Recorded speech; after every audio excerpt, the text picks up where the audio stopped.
Jurubahasa isyarat di semua stesen televisyen di Malaysia.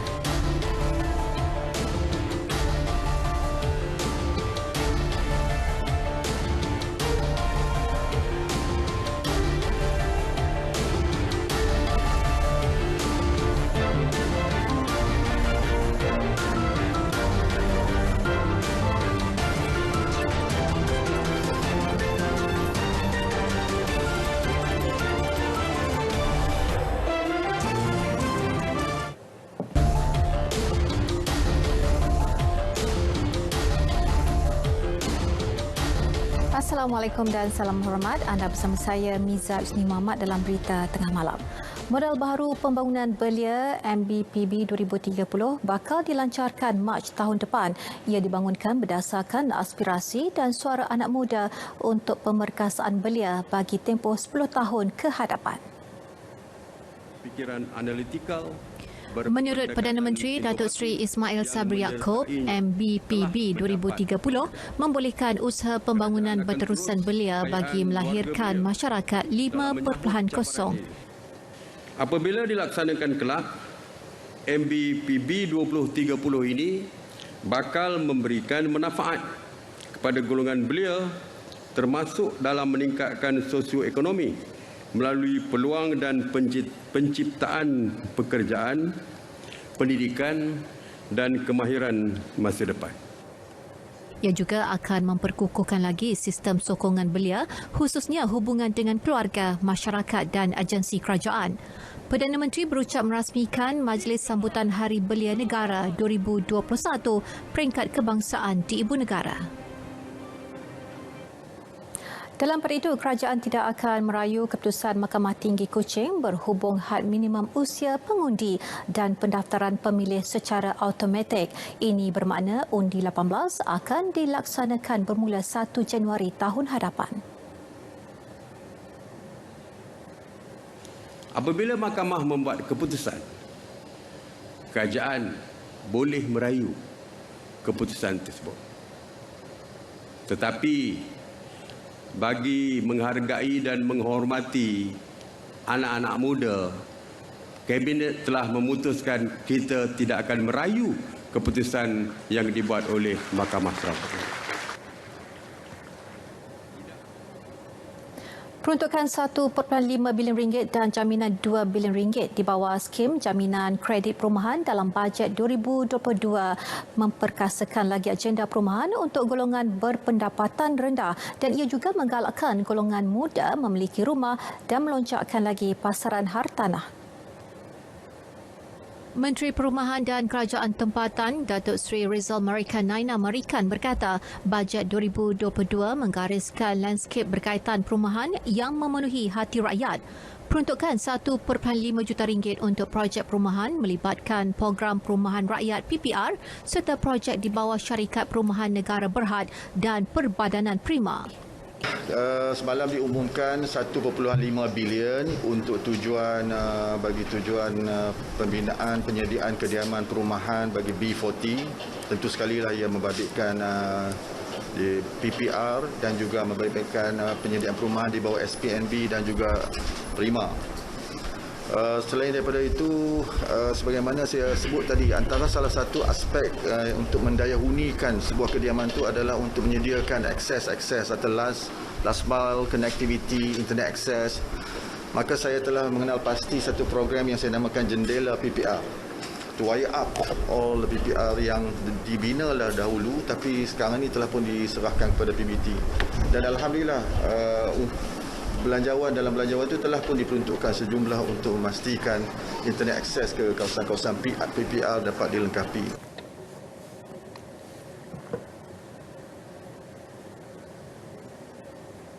Bajet 2022 disambut baik oleh Kementerian Perusahaan, Peladangan dan Komoditi KPPK. Menterinya Datuk Zuraida Kamarudin berkata bajet kali ini banyak memenuhi keperluan kementerian tersebut. Cadangan tersebut perlu dititik beratkan kerana komoditi memainkan peranan penting dalam menjana pendapatan negara. Juga yang telah diperuntukkan kepada KPPK adalah satu bajet sebanyak 20 million yang mana memang sejajar dengan direction baru, hala tuju baru KPPK yang akan merombak balik strategi pemasaran, strategi promosi, strategi marketing plan keseluruhannya untuk KPPK. Beliau mengadakan lawatan ke Pusat Inovasi dan Teknologi Koko, Lembaga Koko Malaysia dinilai. Dalam pada itu, nilai ambang bagi wang levi perusahaan sawit dinaikkan kepada RM3,000 manakala RM3,500 bagi perusahaan sawit di Sabah dan Sarawak. Pengusaha getah pula dibangunkan dengan program yang dijalankan untuk pekebun kecil getah memperoleh pendapatan RM2,000 sebulan iaitu di atas garis kemiskinan serta geran tanaman yang diberikan kepada mereka.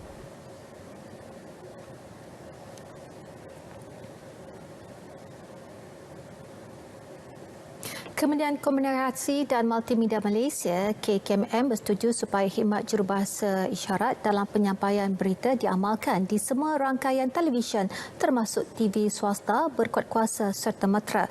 Menterinya Tan Sri Anwar Musa berkata ini kerana golongan orang kurang upaya OKU berhak untuk mendapatkan maklumat yang sama seperti golongan normal lain.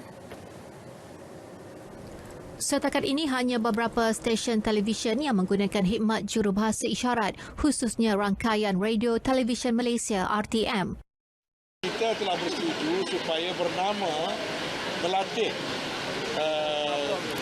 pakar-pakar bahasa isyarat yang sesuai dan bernama akan berikan kerjasama untuk menempatkan dengan kerjasama Persatuan Orang Kurang Upaya, kita akan menempatkan guru-guru bahasa isyarat kepada semua stesen televisyen.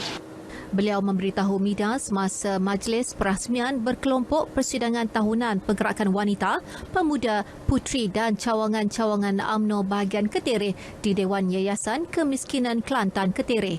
Semalam melalui pembentangan bajet 2022, Menteri Keuangan Tengku Datuk Seri Zafrul Tengku Abdul Aziz mengumumkan bagi meningkatkan akses golongan kurang upaya dalam industri media, semua rangkaian televisyen termasuk swasta akan menyediakan khidmat jurubahasa isyarat dalam penyampaian berita.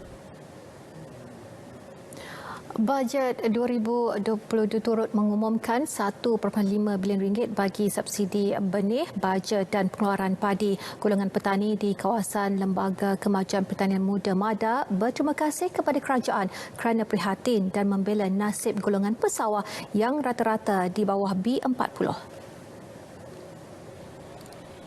Bila tumpukan kepada industri padi tempatan, jadi kebajikan-kebajikan dan juga kita kata keperluan untuk petani ni dibela lah. Kita ucap terima kasih banyak-banyak lah ke kerajaan, kan? Tapi kita kena kerajaan kena perhalusi lah, ataupun kalau boleh kita orang kata apa, kajian tu bukan setakat di peringkat pentadbiran, dia kena turun terus lah kepada peringkat bawah. Sementara itu, usahawan kecil yang menggunakan internet untuk memasarkan produk mereka turut bersyukur kerana kerajaan menaikkan skim geran pendigitalan perusahaan kecil dan sederhana PKS kepada 200 juta dengan 50 juta ringgit dikhususkan untuk usahawan mikro Bumi Putra di luar bandar. Alhamdulillah lah, dengan kerajaan yang umum semalam tu sangat-sangat memudahkan urusan kami untuk menjual produk-produk kami. Dan lepas tu kami akan meningkatkan lagi dan meningkatkan jualan kami melalui talian ataupun melalui online. Lebih 15,000 peniaga kecil dan mikro luar bandar seluruh negara disasar menerima manfaat melalui pelaksanaan program inisiatif penjitilan sektor peruncitan, dan ke arah itu 100 peniaga dari pihak berkuasa tempatan disasar menyertai program berkenaan menjelang akhir tahun hadapan. Timbalan Menteri Perdagangan Dalam Negeri dan Hal Ehwal Pengguna Datuk Rosul Wahid berkata di bawah program tersebut Kuala Berang Hulu Terengganu menjadi perintis wilayah e-wallet luar bandar pertama di negara ini. Ketika ini 63% daripada 375 peniaga di Ajil dan Kuala Berang sudah berdaftar dengan pelbagai penyedia kemudahan e-dompet. terutama kawasan luar bandar. Yang terutama kawasan luar bandar. Sebab kawasan bandar saya rasa there's no issue untuk mereka terlibat dengan benda ni. Tapi kawasan yang luar bandar saya rasa perlu untuk kita tingkatkan pemahaman mereka tentang ready ni. Beliau ditemui selepas melancarkan program inisiatif pendigitalan sektor peruncitan di Kuala Berang, Hulu Terengganu. Kerajaan akan menjadikan gelembung pelancongan antarabangsa bagi projek rintis Pulau Langkawi sebagai penada aras impak pandemik dan industri sebelum membuka sempadan negara kepada pelancong antarabangsa, dan langkah itu dilakukan kerana kerajaan sedang bekerja keras melawan pandemik COVID-19 yang masih lagi tinggi di negara ini. Menteri Pelancongan, Seni dan Budaya Datuk Seri Nancy Shukri berkata pihaknya perlu menilai prestasi program rintis di Pulau Langkawi dan mengambil pendekatan berhati-hati disebabkan masih banyak negara berdepan dengan gelombang keempat COVID-19 apabila sempadan dibuka. Kita nak lihat bagaimana prestasi di Langkawi ini. Barulah kita buka kepada yang lain. Kita perlu berhati-hati sebab masih banyak lagi negara ni sekarang ini dia fourth wave dah. Dia sudah fourth wave, jadi kita tidak mahu menjadi negara lain juga. Sebab kita pun baru saja cuba nak mengurangkan kes. Beliau berkata demikian ketika program merakyatkan seni dan budaya PMSP 2021 Pengkalan Datu Kota Baru. Datuk Seri Nancy berkata jika SOP Langkawi menunjukkan kejayaan, kerajaan sedia mempertimbangkan cadangan untuk membuka pintu sempadan bagi tujuan pelancongan kepada Majlis Keselamatan Negara MKN. Pelancong yang berkunjung ke Langkawi perlulah lengkap suntikan vaksin COVID-19 dan mematuhi SOP yang ditetapkan. 4 pintu sempadan baharu bakal dibuka awal tahun depan dan ia mampu merancakkan semula sektor-sektor ekonomi negara.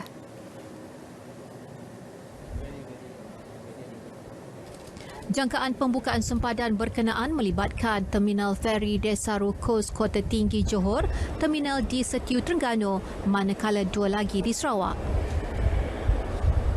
Apabila ini dimasukkan dalam saya punya 100 hari KPI, terbukti bahawa kita dah bersedia, hanya nak menunggu bila pengumuman untuk kita buka sempadan kita untuk membenarkan orang daripada warga asing untuk masuk. Beliau sebelum itu melawat Terminal Feri Desaru Kos yang hampir siap dibina. Ia bakal menggunakan sistem e-gate automatik pertama negara yang membolehkan pemeriksaan imigresen lebih pantas dan efisien.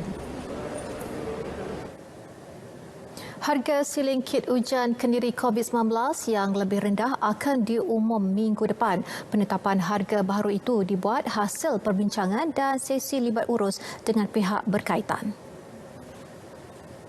Ini satu daripada 3 KPI yang telah kita umumkan kepada Yang Amat Berhormat Perdana Menteri dalam 100 hari KPI Kabinet NHP, dan dalam pada itu kita sasarkan Disember bulan 12 sebelum 9-12 kita akan buat. Akan tetapi berita baik tak, kita tak perlu tunggu sampai bulan Disember nanti. Akan kita tetapkan bulan November ini, awal November, mungkin 1 minggu lagi. Ketika ini harga runcit maksimum kit ujian pantas antigen COVID-19 ditetapkan pada harga RM16 dan RM19.90. Kerajaan negeri dicadang menubuhkan jawatankuasa sekuriti makanan di peringkat negeri dalam menguruskan dan membangunkan industri agro makanan negara. Malah inisiatif tersebut juga akan dikemukakan Kementerian Pertanian dan Industri Makanan MAFI kepada jawatankuasa Kabinet. Menteri Pertanian dan Industri Makanan Datuk Seri Dr. Ronald Kiandi berkata sekuriti makanan bukanlah tanggungjawab kerajaan persekutuan semata-mata. Sebaliknya ia turut melibatkan usaha sama daripada pihak kerajaan negeri. Ia bagi memajukan industri tenusu berdaging umpamanya memerlukan tanah serta infrastruktur asas daripada kerajaan negeri. Peringkat MAFI kita akan mencadangkan kepada semua kerajaan negeri untuk mewujudkan jawatan kuasa security makanan di peringkat negeri. Tentu sekali ahli-ahli akan terdiri pada pegawai tinggi kerajaan negeri dan persekutuan dan penglibatan agensi dan juga jabatan di bawah MAFI di peringkat negeri masing-masing. Jadi berarti tanggungjawab untuk menjaga kelangsungan security makanan negara adalah merupakan tanggungjawab bersama semua. Justru untuk memenuhi dasar agro makanan negara DAN 2.0 dalam membangunkan industri tenusu, industri berdaging dan ladang, kerjasama serta penglibatan semua pihak termasuk kerajaan negeri amatlah diperlukan. Beliau menyatakannya selepas mengadakan lawatan kerja ke ladang dan kilang pemrosesan susu syarikat Farm Fresh Berhad di Rompin. Sementara itu, sektor ruminan susu dan daging menjadi antara sektor yang dibangunkan secara agresif oleh kementerian dan kerajaan. Malah peningkatan tahap sara diri SSL juga dapat dilihat melalui sektor terbabit. Sehingga akhir rancangan Malaysia ke-11, sebanyak 22% keperluan daging dan 62% keperluan susu negara dapat dipenuhi. Pelan transformasi digital pendidikan awal kanak-kanak Tabika Kemas akan dilaksanakan mulai tahun depan. Menteri Pembangunan Luar Bandar Datuk Seri Mahathir Khalid berkata pelan transformasi digital itu akan menjadi aspirasi pembangunan bakat digital kanak-kanak. Pelan tersebut merangkumi beberapa strategi, antaranya memperluaskan pembekalan peralatan digital termasuk pembekalan peralatan smart TV, komputer, akses internet dalam mewujudkan persekitaran digital di Tabika Kemas. Sehubungan itu, Kemas telah menyiapkan pelan berkenaan dan ianya akan memberi manfaat kepada hampir 200,000 kanak-kanak di Tabika Kemas. Pelan itu juga akan memperkasakan pembangunan kandungan bahan pengajaran dan pembelajaran digital melalui kerjasama strategik dengan pelbagai pihak lain.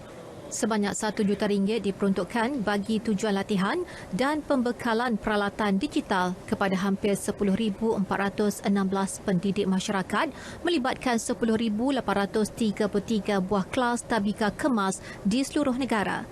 Dalam chapter baru ni kena ada sedikit pengetahuan, bukan sedikit lah maknanya, kena ada pengetahuan yang berkaitan dengan digital ni.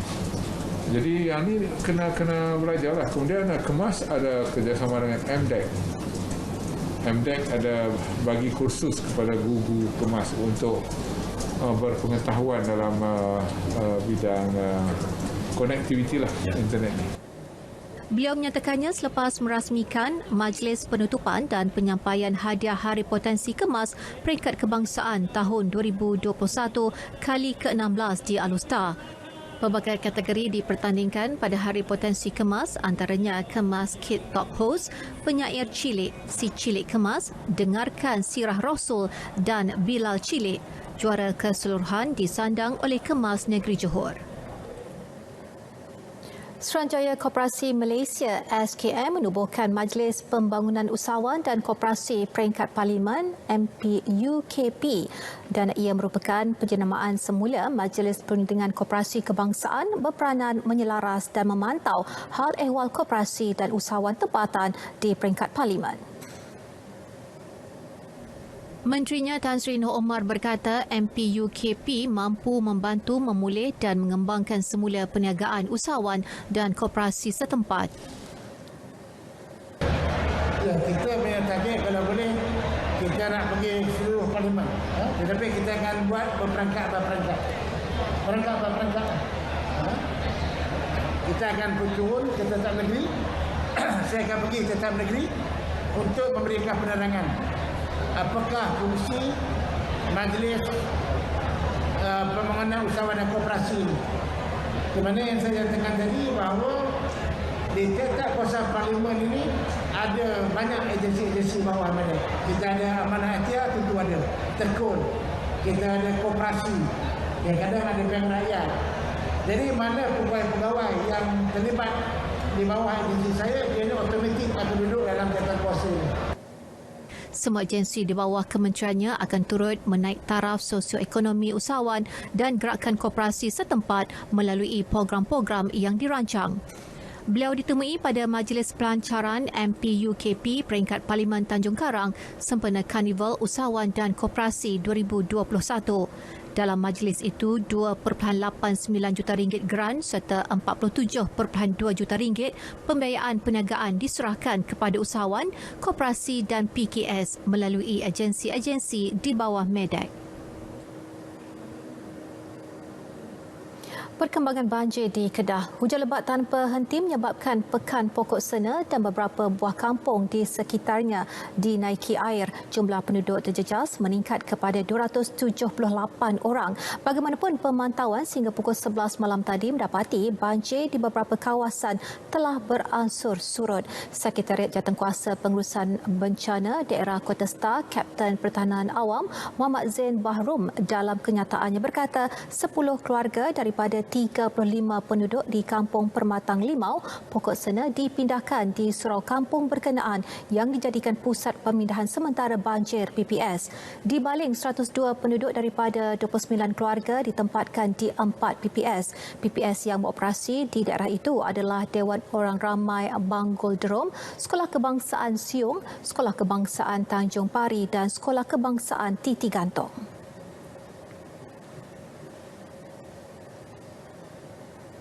731 peruncit, pemborong dan penghilang di seluruh negara dilantik menyelia bekalan barangan keperluan asas bagi menghadapi banjir. Semua entiti itu diberi kebenaran menyimpan tambahan 30% kuota bekalan makanan dan keperluan asas untuk musim tengkujuh. 428 daripada mereka merupakan peruncit, 299 lagi pemborong dan 4 penghilang. Pemilihan dibuat bagi mengelak penduduk terlibat tidak terputus bekalan. Kopi, mana nanti tu worry, banjir saja ataupun apa saja berlaku, kita barang memang mencukupi.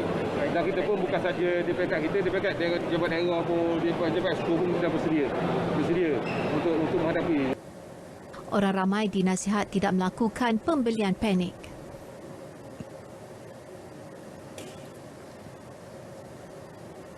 Setiap kawasan parlimen digalakkan mewujudkan pasukan tindak balas kecemasan pertahanan awam CDERT Community sebagai persediaan menghadapi banjir.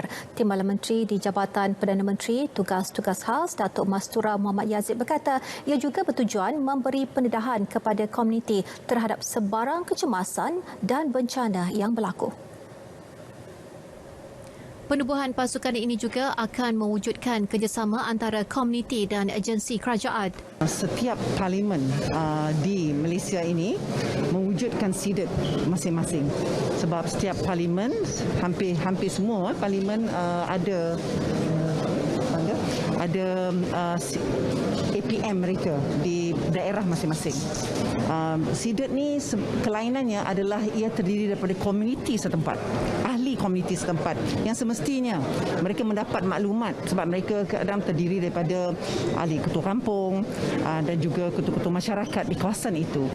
Beliau berkata demikian selepas program pelancaran dan penubuhan CDERT Keluarga Malaysia Kuala Kangsar di Perak.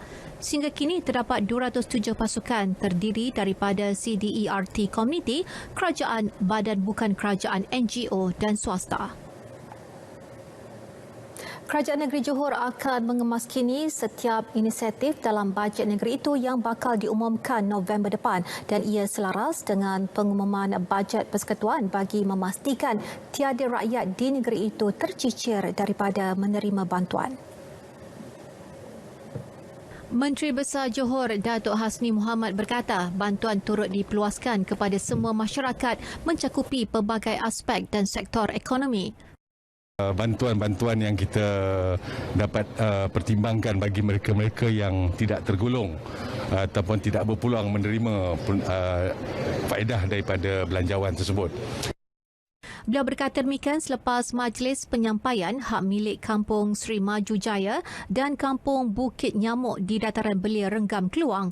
Menerusi majlis tersebut, 61 keluarga yang meneroka kawasan penempatan berkenaan sejak tahun 70-an menerima surat hak milik tanah masing-masing.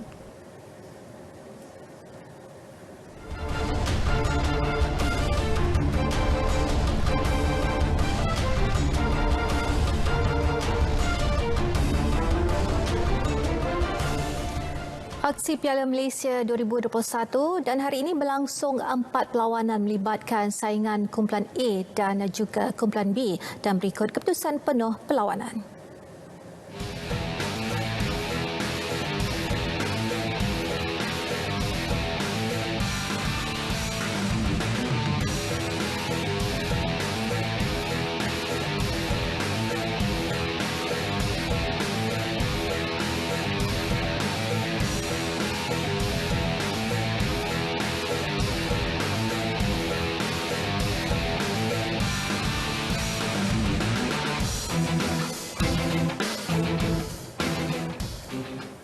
Sukan Malaysia Sukma 2022 yang dianjurkan oleh Majlis Sukan Negara MSN akan diadakan sebelum Tamasya Sukan Si Hanoi pada tahun depan. Perkara tersebut dimaklumkan Menteri Belia dan Sukan Datuk Seri Ahmad Faizal Azumu hari ini.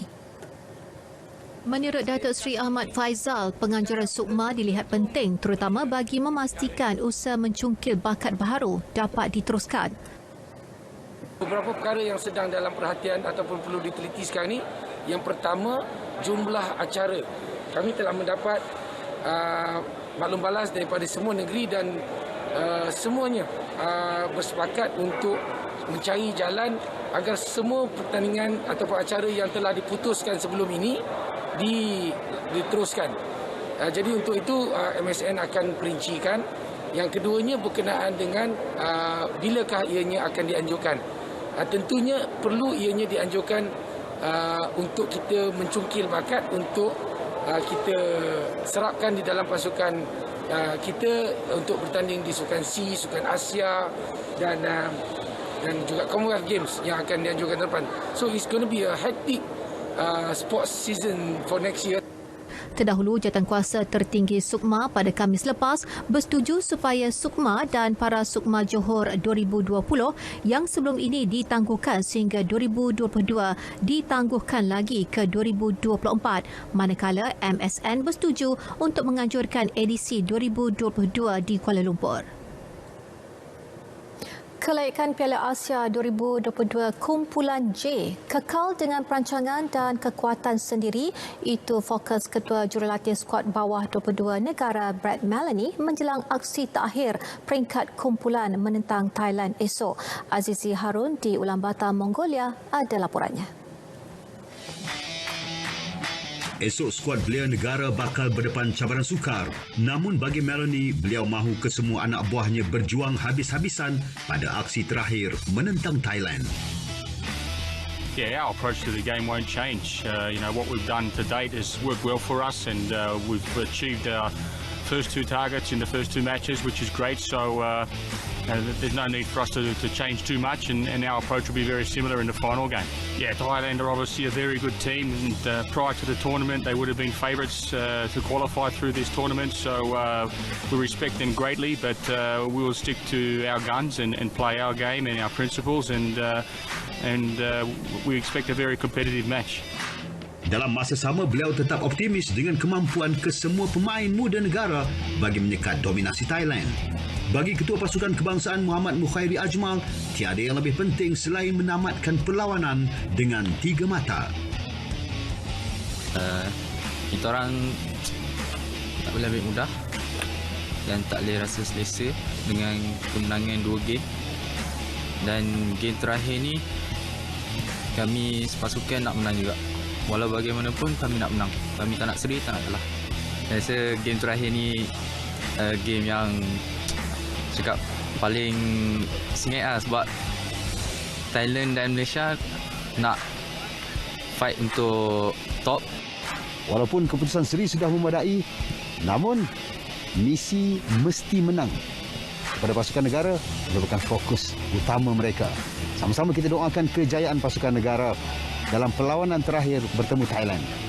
Azizi Harun bersama juru kamera Syarul Nizam Mufid, Ulaanbaatar, Berita RTM.